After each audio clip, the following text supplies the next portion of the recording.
didn't go looking for anything unusual. I was sorting through old photographs, the kind that feel real but uncertain at the same time. Images softened by age, chemistry, and repetition. Faces stare back without context. Buildings rise without explanation.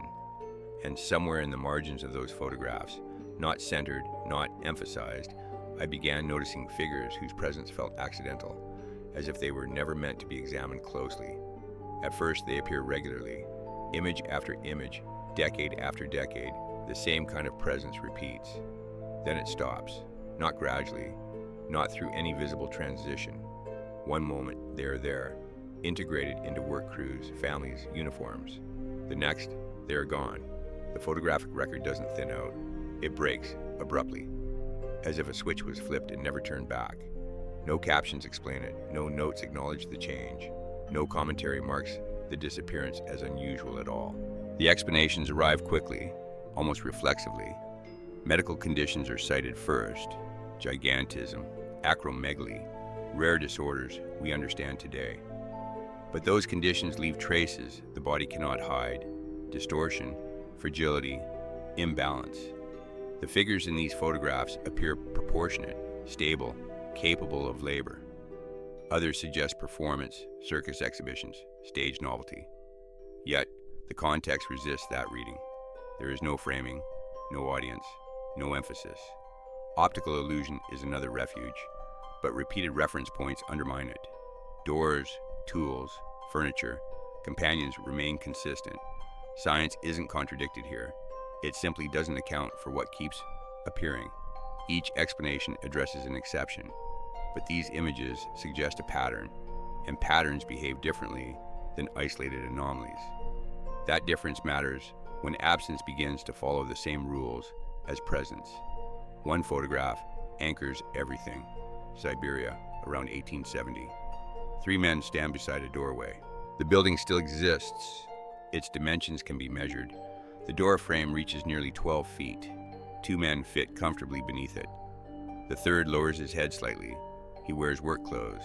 His expression is neutral, almost bored. Nothing about the scene suggests spectacle. It reads like documentation, not demonstration. Another image, dated 1883, comes from the American frontier. Railroad workers pause beside newly laid track. 7 men in frame. 3 stand noticeably higher than the rest by several feet. No one gestures toward them. No one reacts. Their posture suggests routine exhaustion, not performance. They appear as co-workers caught mid-task, not as subjects meant to be observed. The camera doesn't linger, and that may be the most revealing detail. The question didn't arrive dramatically. It surfaced slowly, after enough images had accumulated to make coincidence feel inadequate. Where did they go? Not why they existed, not what they were, simply where they went. Because populations don't vanish quietly. They leave traces, records, transitions, conflicts. What I was seeing instead was an absence so clean it felt intentional, a gap where continuity should have been. That absence began aligning with something else I had already been documenting. Cities across the world show signs of burial, not metaphorical burial, but literal. Entire ground floors sealed beneath layers of sediment, streets raised, windows turned into basements, doorways leading nowhere. The pattern appears repeatedly throughout the 1800s, Europe, North America, Asia, Australia. The explanations vary by location, flood management, urban renewal, sanitation projects, but the physical result remains strikingly consistent. A former ground level becomes inaccessible. A new reference point is established above it. The old world doesn't disappear entirely. It is absorbed, repurposed, renamed. The timing matters. These architectural resets cluster in the same century when the photographic record changes. When the unusually tall figures stop appearing, the alignment is not approximate. It is precise enough to raise questions. Cities seem to undergo a physical redefinition at the same moment certain people vanish from documentation. The events do not explain each other, but they overlap in ways that are difficult to ignore. The photographs do not portray authority. They show participation. These individuals appear within systems, not above them. Construction sites, railroads, military formations, agricultural labor. They are not positioned as leaders or symbols. They function. That distinction matters. If the built environment of the time required maintenance at a scale no longer necessary today, then bodies capable of operating comfortably at that scale would not be exceptional. They would be essential. Operators, maintainers, guardians, words that imply responsibility rather than power. Their disappearance would not only remove people, it would remove a layer of practical knowledge. Infrastructure designed for one kind of body becomes confusing when used by another. Over time, function is reinterpreted as decoration. Purpose becomes aesthetic. The loss wouldn't feel catastrophic immediately. It would feel like gradual misunderstanding. The architecture itself continues the conversation when the photographs stop. Oversized doors that never quite make sense. Ceilings that soar beyond acoustic or structural necessity. Staircases with risers too tall for modern comfort. Handrails placed higher than expected. Interior volumes that feel excessive, almost wasteful. We describe these features as grand, monumental, symbolic. But architecture is rarely symbolic by accident. It responds to use, to movement, to bodies. When scale feels wrong, it is usually because the reference has changed. If these structures were designed for occupants who moved differently, reached higher, carried more weight with ease, then their proportions stop looking excessive. They become practical, functional, precise. The buildings are not too big. We are too small for them. That shift reframes centuries of interpretation. What we call ornament may be interface. What we call overbuilding may be calibration. Architecture does not lose its logic overnight. It loses its users. This is where the anthropological record becomes unstable. Hospital archives from the mid-1800s show interruptions. Admissions recorded without follow-up. Categories altered. Measurements that appear once and never again. Census data shifts in structure, loses granularity, omits entire classifications. Military records occasionally note heights that strain credibility, then move on without commentary. There is no need to accuse anyone of intent. Bureaucracies change. Wars disrupt archives. Fires destroy buildings. But the pattern repeats too consistently to dismiss outright. The very century that should produce clearer documentation produces silence instead. What is missing is as telling as what remains. There are no comprehensive studies explaining the disappearance of extremely tall individuals. No public debates, no transition narratives. The topic simply dissolves. Anthropology relies on continuity. When continuity breaks without explanation, it doesn't create mystery immediately. It creates normalization. Future generations inherit the gap as baseline. The question stops being asked because no one remembers there was ever something to ask about. Some of the photographs didn't disappear. They changed. Early prints show scale clearly, bodies placed naturally within their environment. Later reproductions tell a quieter story. Cropping tightens. Figures at the edge of frames vanish. Proportions feel adjusted. Reprints emphasize buildings, tools, landscapes, while the tallest individuals drift out of view. Patterns suggest normalization rather than loss. Not every image, not everywhere, but often enough to become hard to ignore. The anomalies soften. The discomfort fades. What remains looks more acceptable, easier to explain, less disruptive to inherited expectations. What makes this difficult to dismiss is geography. The pattern does not belong to one country, one archive, or one tradition of record keeping. North America shows it clearly, but Europe follows the same trajectory. Asia offers similar architectural scale paired with thinning human documentation. Australia presents oversized civic buildings erected early, then quietly repurposed. Independent cultures do not forget the same category of people at the same time by coincidence. Languages differ, religions differ, political systems differ, yet the silences align. The mid to late 1800s mark a narrowing of acceptable human variation across continents. Before that period, scale appears flexible. After it, boundaries harden. This is not about agreement. It is about convergence under pressure. Large-scale disruption compresses memory. When societies are forced to rebuild quickly, they simplify narratives. Complexity becomes inconvenient. Outliers become noise. What does not fit the new baseline quietly stops being referenced. The result is not a cover-up in the dramatic sense. It is something more durable. Institutional forgetting. Each archive makes small, reasonable decisions. Each editor trims what seems irrelevant. Each generation inherits a slightly cleaner version of the past. Over time, the omissions align.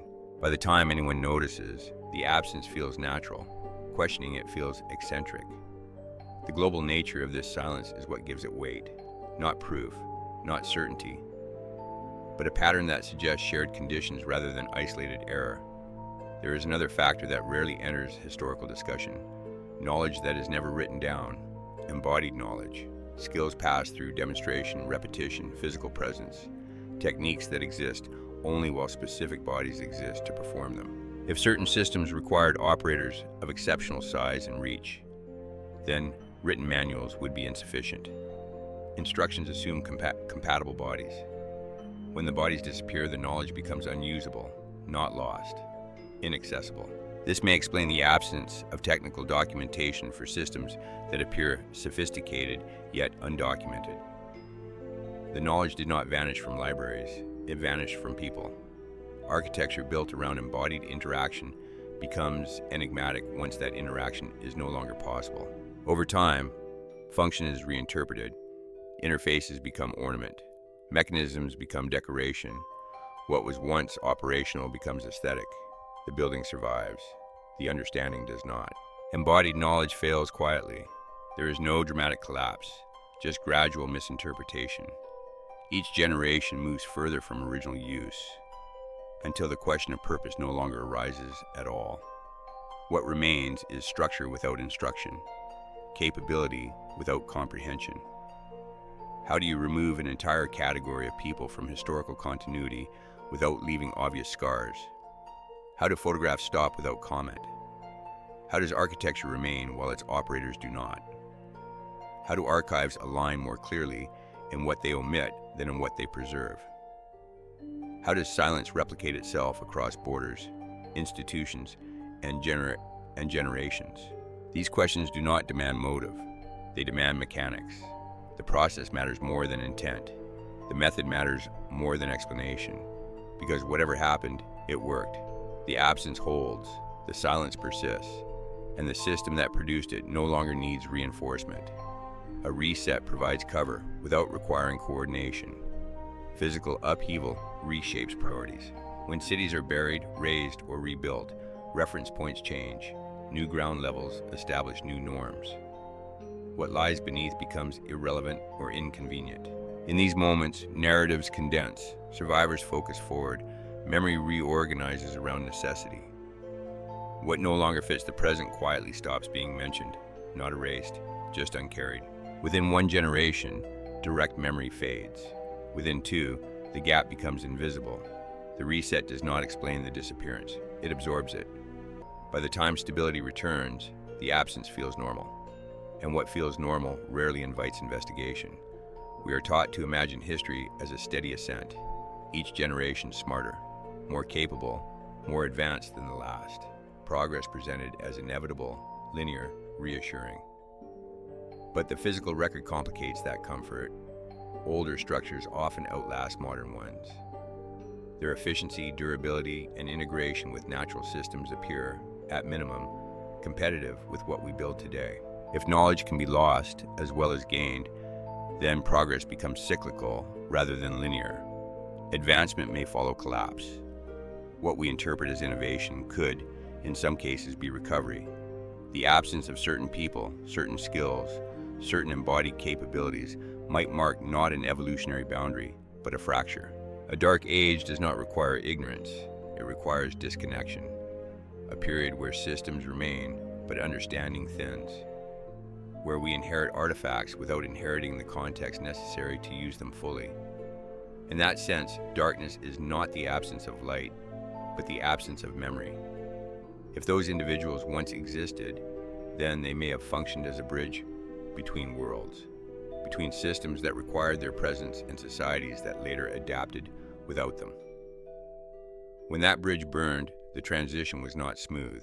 It was abrupt, unresolved. What followed may be a culture of orphans of knowledge. We keep the structures, we rename their purposes, we assign symbolism where function once lived. The bridge does not collapse dramatically, it disappears behind us. And without realizing it, we continue forward, unable to return, unable to verify what once stood there. What lingers is not the images themselves, but the space around them. The silence where commentary should exist. The lack of curiosity embedded in official narratives. The ease with which absence becomes normal. The buildings remain. Oversized doorways quietly accommodate smaller bodies. Ceilings echo without clear reason. Staircases strain modern proportions. We describe these features as aesthetic choices, cultural expressions, symbolic ambition, and perhaps they are, or perhaps they are artifacts of compatibility with something no longer present. The photographs that survive feel incomplete, not because they are damaged, but because they show more than they explain. Figures stand where explanation never followed. Then, suddenly, they do not stand at all. The absence is not chaotic. It is clean. That cleanliness is what unsettles me. I don't claim answers. I'm not certain anyone has them. What I have is a pattern of presence followed by silence. A correspondence between physical resets and human disappearance. A world that looks slightly miscalibrated, as if adjusted after the removal of a key variable. History rarely announces what it erases. It leaves gaps and waits for us to stop noticing them. Over time, those gaps harden into background. Questioning them feels unnecessary, even uncomfortable. But absence has shape. Negative space outlines what used to be there. And once you see that outline, it becomes difficult to pretend it is accidental. If these patterns resonate with you, you're not alone. Discussion is possible, even if it remains quiet. Just understand that systems built on forgetting tend to resist remembering. The figures are gone, the structures remain, and we move through a world calibrated for something slightly larger than ourselves, asking questions that feel strangely out of place. The simplest one lingers longest. What else have we forgotten?